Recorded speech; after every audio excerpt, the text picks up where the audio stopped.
ಜಿ5 ಇರುವಾಗ ನೀವು ನಿಮ್ಮ ನೆಚ್ಚಿನ ಶೋಗಳನ್ನ ಎಂದಿಗೂ ಮಿಸ್ ಮಾಡಿಕೊಳ್ಳುವುದಿಲ್ಲ. ಅದು ಸಂಪೂರ್ಣ ಉಚಿತವಾಗಿ.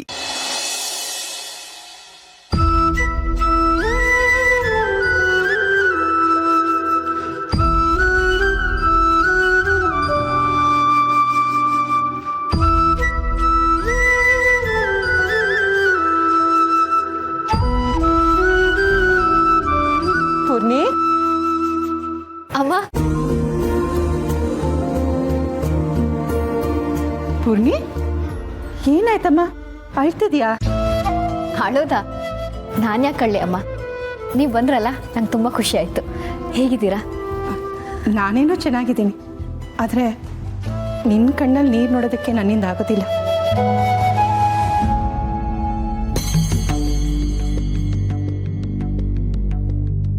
ಓ, ನಿನ್ನ ಕಣ್ಣೀರಿಗೆ ಇದು ಕಾರಣನಾ? ಅದೆಲ್ಲ ಏನೂ ಇಲ್ಲಮ್ಮ, ನಿಮ್ಗೆ ಕುಡಿಯೋದಕ್ಕೆ ಏನಾದರೂ ತರ್ತೀನಿ. ಪೂರ್ಣಿ, ಕೂತ್ಕೋ ಕೂತ್ಕೋ ಹೇಳ್ತೀನಿ.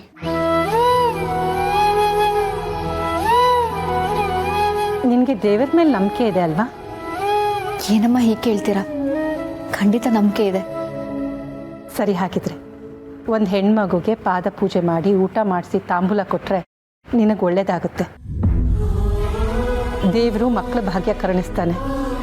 ಇದು ನನಗೆ ಗೊತ್ತಿರೋ ಒಂದು ವ್ರತ. ಮಾಡ್ತೀಯ ಪೂರ್ಣಿ? ಹರಕೆ, ಪೂಜೆ, ವ್ರತ, ಹೋಮ ಎಲ್ಲ ಮಾಡ್ಸಾಯ್ತಮ್ಮ. ಪರವಾಗಿಲ್ಲ ಪೂರ್ಣಿ, ನೀನು ಇದುವರೆಗೂ ಮಾಡಿದ ವ್ರತಗಳೆಲ್ಲ ಒಂದು ರೀತಿ ಒಳ್ಳೆಯದೇ ಆಯಿತು. ಯಾವುದೇ ಅಪೇಕ್ಷೆ ಇಲ್ಲದೆ ಈ ವ್ರತ ಮಾಡು ಪೂರ್ಣಿ. ಫಲಾಫಲಗಳನ್ನು ದೇವ್ರಿಗೆ ಬಿಟ್ಬಿಡು. ನಾನು ಹೇಳಿದೆ ಅಂತನಾದರೂ ಈ ವ್ರತ ಮಾಡು. ಆಸೆ ಅಪೇಕ್ಷೆಗಳಿಲ್ದಿದ್ದಾಗ ನಿರಾಸೆನೂ ಆಗಲ್ಲ ಅಲ್ವಾ?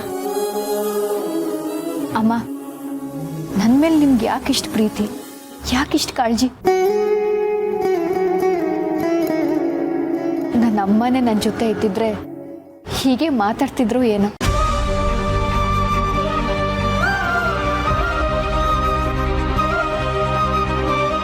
ನಾನೀಗ ಹೇಳ್ತಿರೋದು ನನ್ನ ಮಗಳಿಗೆ. ನನಗೆ ಯಾವತ್ತಿದ್ರು ನಿನ್ನನ್ನು ಹಾಗೆ ತಾನೇ ಅನ್ಕೊಳ್ಳೋದು. ಅಮ್ಮ,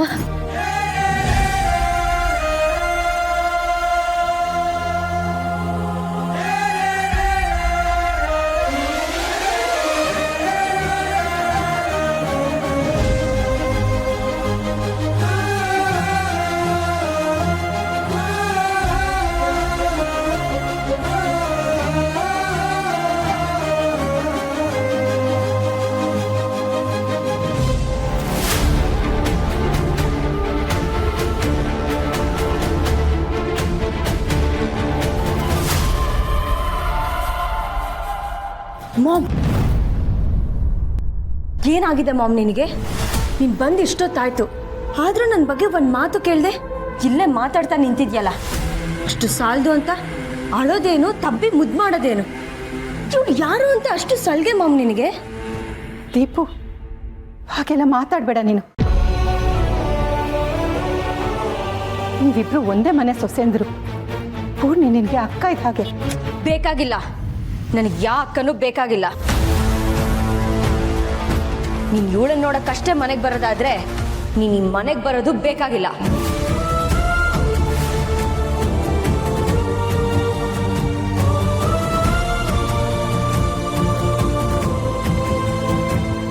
ಅಮ್ಮ, ನನ್ನಿಂದಾಗಿ ಅಮ್ಮ ಮಗಳು ಮಧ್ಯೆ ಮನಸ್ತಾಪ ಆಗ್ತಿದೆ. ದೀಪಿಕಾಗೆ ಇಷ್ಟ ಇಲ್ಲ ಅಂದರೆ? ಇಷ್ಟ ಇಲ್ಲ ಅಂದರೆ ನಾನಿಲ್ಲಿಗೆ ಬರೋದು ಬೇಡವಾ? ನಿನ್ನ ಹತ್ರ ಮಾತಾಡೋದು ಬೇಡವಾ? ಹಾಗೆಲ್ಲ ಹೇಳೋಷ್ಟು ಧೈರ್ಯ ನನ್ನ ಮನಸ್ಸಿಗೆ ಇಲ್ಲ ಅಮ್ಮ. ಪೂರ್ಣಿ, ಯೋಚನೆ ಮಾಡಬೇಡಮ್ಮ. ದೀಪುಗೆ ಸ್ವಲ್ಪ ಪೊಸೆಸಿವ್ನೆಸ್ ಅಷ್ಟೇ.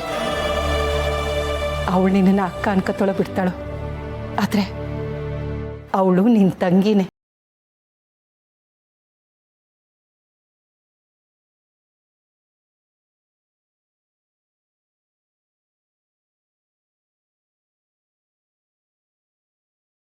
ನಿನ್ನ ಜೊತೆ ಪ್ರೀತಿಯಿಂದ ಇರಬೇಕು ಅಂತ ಅನಿಸುತ್ತೆ. ಅಲ್ಲಿವರೆಗೂ ತಾಳ್ಮೆಯಿಂದ ಕಾಯಬೇಕಷ್ಟೆ.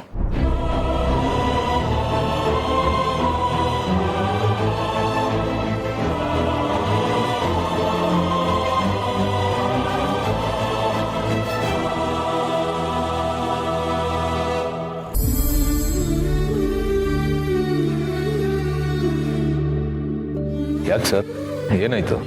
ನಿನ್ನಂಥ ಮಗನ ಪಡೆಯೋಕೆ ತುಳಸಿಯವರು ನಿಜವಾಗ್ಲೂ ಪುಣ್ಯ ಮಾಡಿದ್ರು.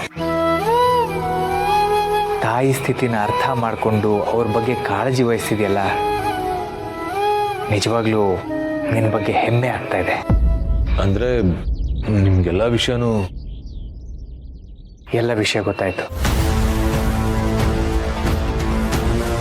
ನೀನು ಅವರನ್ನು ಅರ್ಥ ಮಾಡಿಕೊಂಡು ಅವ್ರ ಜೊತೆಗಿರೋದಕ್ಕೇನೆ ಅವರಿಷ್ಟು ಸಮಾಧಾನವಾಗಿದ್ದಾರೆ. ಅದರಲ್ಲಿ ಏನಿದೆ ಸರ್, ಮಗನಾಗಿ ಇಂಥ ಟೈಮಲ್ಲಿ ತಾಯಿ ಜೊತೆ ಇರಬೇಕಾದ್ರೆ ನನ್ನ ಕರ್ತವ್ಯ. ನಾವೇ ಅವ್ರ ಪ್ರಪಂಚ ಅನ್ನೋ ರೀತಿಯಲ್ಲಿ ನಮ್ಮನ್ನು ಬೆಳೆಸಿದ್ದಾರೆ. ಹೀಗಿರುವಾಗ ಅವ್ರನ್ನ ಅರ್ಥ ಮಾಡ್ಕೊಳ್ದೆ ಅಷ್ಟಿಂದ ಅವ್ರ ಮನ್ಸಿಗೆ ನೋವು ಮಾಡಿದ್ದೆ ದೊಡ್ಡ ತಪ್ಪು ಅಂತ ಇವಾಗ ಗೊತ್ತಾಗ್ತಾ ಇದೆ. ನನ್ನ ತಪ್ಪನ್ನು ನಾನು ತಿದ್ಕೊಂಡು ಅವ್ರನ್ನ ಪ್ರೀತಿಯಿಂದ ನೋಡ್ಕೊಳ್ಳೋಕ್ಕೆ ಕಡೆದಾಗ ಒಂದು ಅವಕಾಶ ಸಿಕ್ಕಿದೆ. ಅವರು ಚೆನ್ನಾಗಿರ್ಬೇಕು, ಸಂತೋಷವಾಗಿರ್ಬೇಕು, ಇಷ್ಟ ನನ್ನ ಮನಸ್ಸಲ್ಲಿರೋದು. ಸಮರ್, ನಿನ್ನ ಬಾಯಿಂದ ಇಂಥ ಮಾತುಗಳನ್ನ ಕೇಳೋದಕ್ಕೆ ತುಂಬ ಖುಷಿಯಾಗುತ್ತಪ್ಪ. ಒಂದು ಕಡೆ ನೀನು ಅವರನ್ನು ತಾಯಿ ಅಂತ ಒಪ್ಕೊಂಡಿದ್ದು,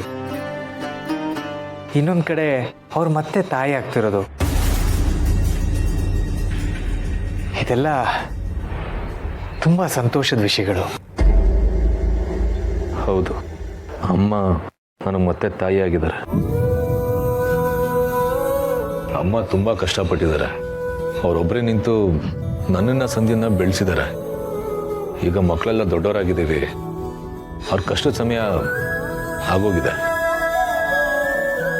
ಅವ್ರ ಜೊತೆ ನೀವು ಇದ್ದೀರಾ, ನಾವುಗಳು ಇದ್ದೀವಿ.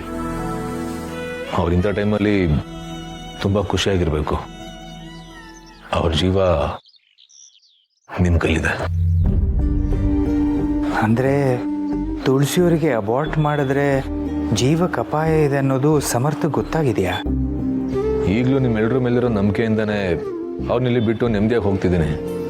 ನನಗೆ ಅವ್ರ ಆರೋಗ್ಯ ತುಂಬ ಮುಖ್ಯ. ಯೋಚನೆ ಮಾಡಬೇಡ ಸಮರ್ಥ, ತುಳಸಿಯವರು ಈ ಮನೆಯಲ್ಲಿ ತುಂಬ ಚೆನ್ನಾಗಿರ್ತಾರೆ. ನೀನು ಈ ಮನೆಗೆ ಬರ್ತಾ ಹೋಗ್ತಾ ಇರ್ತೀಯಲ್ಲ, ಅವ್ರಿಗೆ ಅದರಿಂದ ಇನ್ನಷ್ಟು ಖುಷಿ ಕೊಡುತ್ತೆ, ಧೈರ್ಯನೂ ಕೊಡುತ್ತೆ. ಸರಿ ಸರ್, ನಾನು ಬರ್ತೇನೆ.